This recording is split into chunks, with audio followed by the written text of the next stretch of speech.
पहला चीज जो बताया गया है कि यदि लड़का मांगलिक हो और लड़की भी मांगलिक हो, मांगलिक लड़का का मांगलिक लड़की से शादी हो जाए तो कुल दोष खत्म हो जाता है।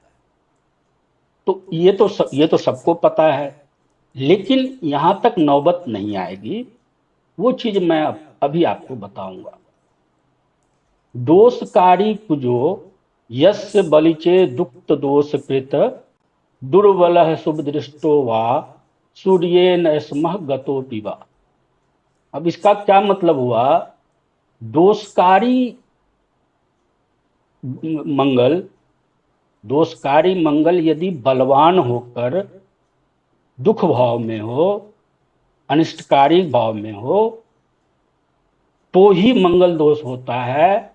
लेकिन शुभ ग्रह से दृष्ट होने या सूर्य के साथ अस्त हो जाए तो ये दोषकारी नहीं होता है। पहला पॉइंट ये हो गया कि अस्त हो गया, अब उसमें तो शक्ति नहीं रही, तो खत्म। किसी शुभ ग्रह नॉर्मली निर्विवाद रूप से गुरु और शुक्र को बोला जाता है, और चंद्रमा कंडीशनल शुभ होते हैं। पक्ष बली जब होंगे तो शुभ होंगे। तो शुभ दृष्टि यदि मंगल पे पड़ जाए तो मंगल दोष खत्म हो जाएगा, और सूर्य के साथ अस्त होगा तो भी मंगल दोष खत्म हो जाएगा। अब क्या है, स्वक्षेत्रे उच्च राशि स्थिते उच्चांशे स्वांश गे अपि वा अंगारको न दोष स्यात् कर्कया सिंहे न दोष भाग। यदि मंगल स्वराशि में हो, ये मैंने पहले भी बताया है, लेकिन यहाँ श्लोक के साथ मैं समझाता हूँ। ये श्लोक मैं इसलिए दिखा रहा हूँ कि आपको कॉन्फिडेंस हो जाए कि कोई चीज मैं अपने मन से नहीं बोल रहा हूँ, शास्त्रीय प्रमाण के साथ दे रहा हूँ। यदि मंगल स्वराशि में हो, मीन्स मेष और वृश्चिक में हो, या उच्च के राशि में हो, उच्च राशि मकर राशि में होता है, या स्वनवांश। अब स्वनवांश क्या होता है? डीनन पत्रिका होता है। तो जिस राशि में यहाँ पे है D1 में, उसी राशि में D9 में हो तो स्वराशि का हो गया, या D9 में उच्च के राशि में चला गया तो मंगल दोष नहीं होगा। इसके अलावा चंद्रमा और सूर्य के राशि में मंगल हो तो भी कुछ दोष खत्म हो जाता है, चाहे भाव पहला चौथा भी हो तब भी। चंद्रमा के राशि और सूर्य के राशि, चंद्रमा का राशि कर्क हो गया और सूर्य का राशि सिंह हो गया, तो भी मंगल दोष खत्म हो जाता है। ठीक है, इतने पॉइंट तो मैंने आपको बता दिए। अब आप देखते जाओ। शनि भौमो अथवा कश्चित पापो वा तादृशो भवेत् तेष्वेव भवनस्वेव भौम दोष विनाशकृत।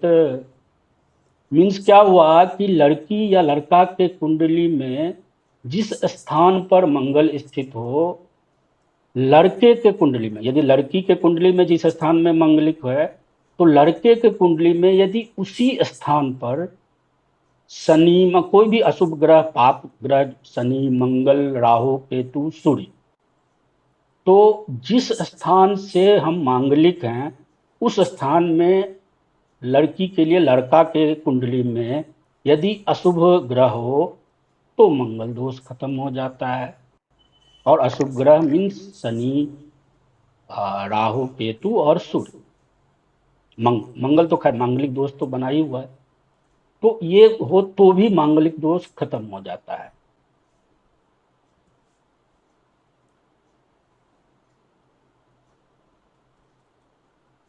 अब भौम तुल्यो यदा भौमो पापो वा तादृशो भवेत् बर बद्धो मृत्यु स्थत्र भौम दोष न विद्यते।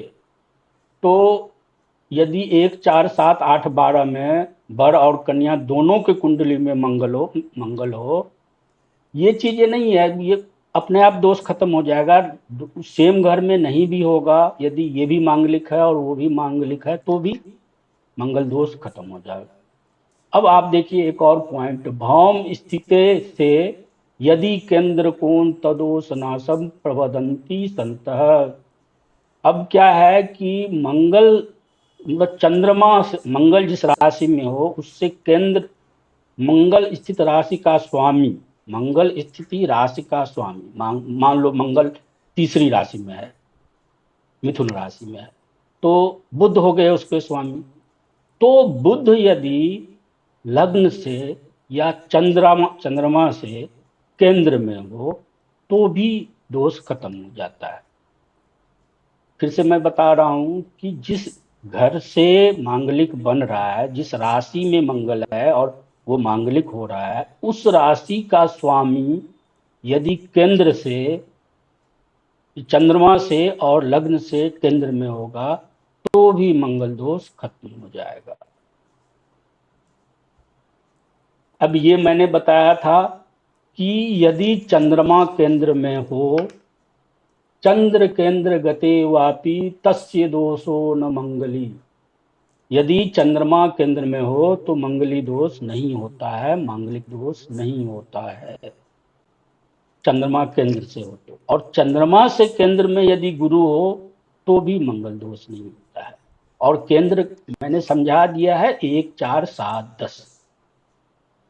अब अगला देखो, सबलो गुरो मृगो वा लग्ने धुने अपि वा अथवा भौमे सक्रिनो नीचारि गृहे वार्कस्थपि वा न कुछ दोष। अर्थात बलि गुरु या शुक्र, जो शुभ राशि होते हैं, बलि होकर यदि सप्तम स्थान में हो, या मंगल बक्री हो जाए, या मंगल नीच के राशि में हो तो भी कुछ दोष नहीं लगता है, तो भी मांगलिक खत्म हो जाता है।